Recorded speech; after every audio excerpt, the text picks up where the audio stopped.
আসসালামু আলাইকুম, কেমন আছেন সবাই? আশা করছি সবাই অনেক ভালো আছেন। আমার চ্যানেলের নতুন একটি ভিডিওতে আপনাদের সবাইকে স্বাগতম।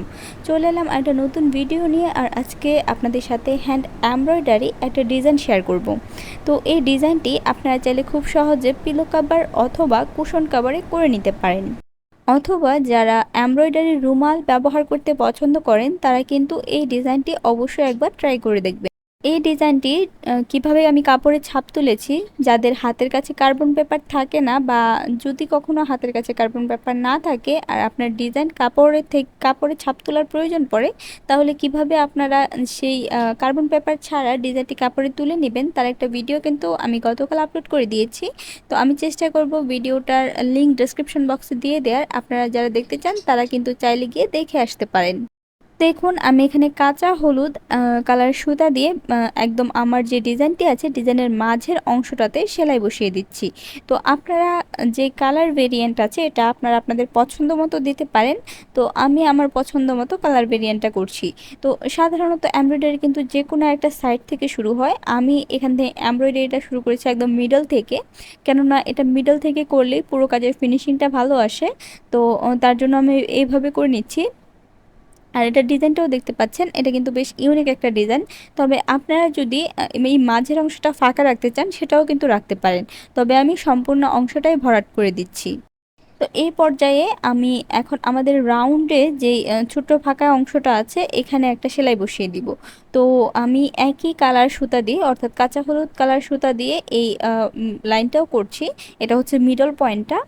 তো এখানে আমি সুতা নিয়েছি হচ্ছে সুতি যে লাচি সুতাগুলো আছে এই সুতাগুলো, আর আমি 2 পূরণ করে সুতা নিয়েছি। আপনারা যদি সুতার যেই কাজের ফিনিশিংটা এটা যদি আরেকটু মোটা বা ঘন করে করতে চান তাহলে 3 পূরণ অথবা 4 পূরণ করে নিয়ে নেবেন। তবে স্ট্যান্ডার্ড হচ্ছে 2 পূরণ করে সুতা নেওয়া। আর এই লাচি সুতাটা বেশ ভালো রকম মোটা ছিল। বর্তমানে অনেক সুতা পাওয়া যায় যেগুলো একদম চিকন থাকে। তো চিকন সুতাগুলো দিয়ে কাজের ফিনিশিংটা ভালো আসে। আর যে মোটা কাজ সুতাটা আছে এটা দিয়ে কাজটা দ্রুত শেষ হয়। আরেকটা কথা অনেকেরই মাথায় আসতে পারে যে যেই আমি কলমটা দিয়ে আমি ডিজাইনটা এঁকেছি এই কলমের কালিটা পরবর্তীতে কাপড়ে লেগে থাকবে কিনা। তো তাদের জন্য বলে রাখি, এটা একটা ওয়াটার কালার পেন। তো এই কালিটা সাধারণত কাপড়ে লেগে থাকে না, এটা যখন আপনি পরবর্তীতে ওয়াশ করবেন তখন কিন্তু কাপড় থেকে উঠে আসবে। তাই এই বিষয়ে আপনারা নিশ্চিন্ত থাকতে পারেন। আপনারা যারা কার্বন পেপার দিয়ে ছাপ তুলতে চান তারা সরাসরি কার্বন পেপারটা ব্যবহার করতে পারেন। তবে কার্বন পেপার হাতের কাছে না থাকলে যে কোনো ওয়াটার কালার দিয়ে কিন্তু এইভাবে কাপড়ে ডিজাইনটা তুলে নিতে পারেন। আরেকটা অপশন আছে, সেটা হচ্ছে মোম কালার। তো সেই মোমের যে পেন্সিলগুলো আছে সেগুলো আসলে ভালো খুব একটা পাওয়া যায় না, অ্যাভেলেবেল না। তো আমার মনে হয় সবচেয়ে সহজলভ্য, যেটা খুব সহজেই যেখানে সেখানে পাওয়া যায়, সেটা হচ্ছে এই ওয়াটার পেনগুলো। তো এখন দেখুন, আমি মিডল থেকে আমার যে পাপড়ির অংশগুলো গেছে এখানে আমি ফোরটা তুলে নিচ্ছি। তো এটা হচ্ছে লেজি ডেজি ফোর। এই সেলাইটা আমার মনে হয় সবচেয়ে বেশি সহজ। আমরা কম বেশি সবাই এই লেজি ডেজি সেলাইয়ের সাথে পরিচিত। তো এটা এখন আমি কমলা কালার একটা সুতা দিয়ে করে দিচ্ছি। তো সামহাও আমার ভিডিওতে এখানে কালারটা ভালোভাবে ফুটছে না। এই যে কমলা কালার সুতাটা এটা কিন্তু বেশ একদম চড়া একটা কমলা কালার, এবং পরবর্তীতে আমি যে রেড কালারটা ইউজ করব সে কালারটাও বেশ চড়া একদম। ওটা খয়েরি কালার না, ভিডিওটাতে সামহাও ওটাকে খয়েরি কালার মনে হচ্ছে, বাট ওটা খয়েরি না, একদম ডিপ মেরুন একটা কালার। লাল এবং মেরুনের মাঝামাঝি আসলে একটা কালার। তো কালারটা আসলে সুন্দর, বাট ক্যামেরাতে কেন জানি না আমার এই কমলা আর লাল দুইটা কালারের একটা কালারও খুব ভালোভাবে ফুটেনি। তো সেমভাবে আমি এখানে 2 পূরণ সুতা নিয়ে নিয়েছি। আর এইভাবে আমি ঘুরিয়ে ঘুরিয়ে লেজি ডেজি দিয়ে পুরো ফুলের যে পাপড়িগুলো আছে এগুলো সবগুলো কমপ্লিট করে দিব। তো এই ডিজাইনটা যদি আপনারা ভরাট করে কাজ করতে যান তাহলে মোটামুটি অনেকটা সময় লেগে যায়। তো এইভাবে কাজটা করলে কাজটা একই সাথে দ্রুত শেষ হয়ে যায়, আর দেখতে অনেকটা ভরাট সেলাইয়ের মতোই লাগে। কেউ যদি এই ডিজাইন দিয়ে জামা অথবা ওড়না করতে চান তারাও কিন্তু করতে পারবেন, কেননা এমন একটা ডিজাইন আপনার যদি পুরো জামায় যদি 16টা কাজ থাকে আপনি 2 দিনে পুরো কাজটা কমপ্লিট করে ফেলতে পারেন, কেননা এই কাজটা খুব দ্রুত শেষ হয়ে যায়। আমি চেষ্টা করেছি সেলাইয়ের যে প্যাটার্নগুলো আছে এগুলো খুবই সিম্পল আর সহজের মধ্যে রাখতে, কেননা অনেক বিগিনার্স আপুরা আমার ভিডিও দেখে সেলাই কাজ শেখার চেষ্টা করছেন। তো তাদের কথা মাথায় রেখে আমি চেষ্টা করি সব সময় যে একটু সহজ সেলাইয়ের মাধ্যমে যেন ডিজাইনটা কমপ্লিট করে ফেলা যায়। তো আমার লেজি টেজি 4-এ কাজ করা কমপ্লিট হয়ে গিয়েছে। এখন আমি এই সেম কালার সুতা দিয়ে যেহেতু ডটগুলোর কাজ করব, তাই জন্য এই কাজটাও সরাসরি করে নিচ্ছি। তবে আপনারা কিন্তু সিরিয়াল মেনটেন করে কাজও করতে পারেন। তো এই ডটগুলোর জন্য আমি এখানে নট স্টিচ দিয়ে নিচ্ছি, অর্থাৎ গিট যে সেলাইটা সেটা। তো এই সেলাইটা খুব সহজ, আর আমি দেখুন এখানে বেশ সহজভাবে দেখিয়ে দিচ্ছি। প্রথমে জাস্ট সুইটা তুলে এটাকে 2-3 বার করে পেঁচিয়ে নেবেন। আমি এখানে 3 বার করে পেঁচাচ্ছি এবং এটাকে ধরে সুইটা জাস্ট গেঁথে দিবেন, তাহলেই দেখবেন একটা গিট তৈরি হবে। এই গিটটার নামই হচ্ছে নট স্টিচ।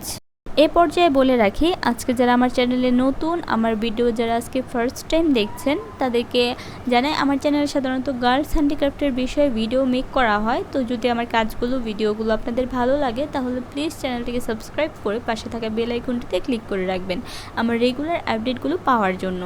আপনাদের যদি কোনো রিকোয়েস্টেড ভিডিও থাকে, এটা কিন্তু কমেন্টে অবশ্যই আমাকে জানাতে ভুলবেন না। আমি চেষ্টা করব আপনাদের রিকোয়েস্টেড ভিডিওগুলো সবার আগে আপলোড করে দেওয়ার। তো এখন দেখুন আমাদের বর্ডার লাইনের যে ফুলটা আছে, এখন সেই ফুলের পাপড়িগুলো কমপ্লিট করে নিচ্ছি। এটাও খানিকটা লেজি টেজি ফুলের মতোই হবে। তো এইভাবে আসলে কাজটা করলে যেমন কাজটা দ্রুত ফুরায়, তেমন কিন্তু দেখতে কিন্তু বোঝা যায় না যে দূর থেকে যে এটা এত পাতলা সেলাই, মনে হয় যে ভরাট সেলাই।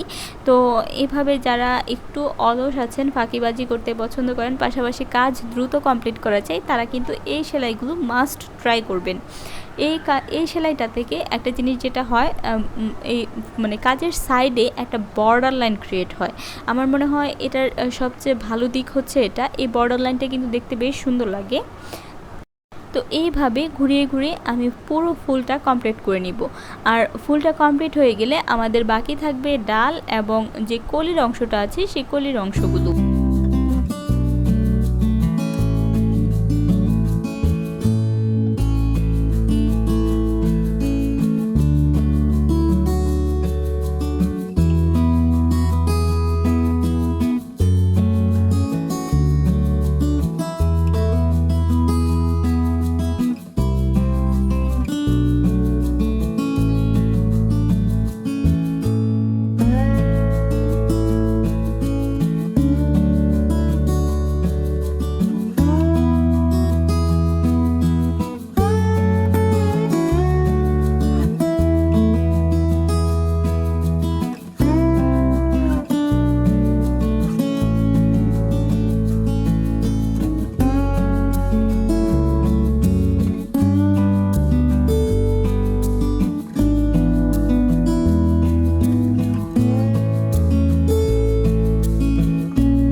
যে দেখুন আমার কাজটা কিন্তু প্রায় শেষের দিকে। এখন আমাদের কলির মাথায় যেই অল্প একটু কি বলে এটাকে, ফুলের মতো অংশটা দিয়েছি, তো এটার কাজটা এখন করে নিচ্ছি। এটাতেও আমি সেম যে কাঁচা হলুদ কালার সুতাটা ছিল সেই সুতাটা দিয়ে ভরাট করে নিচ্ছি।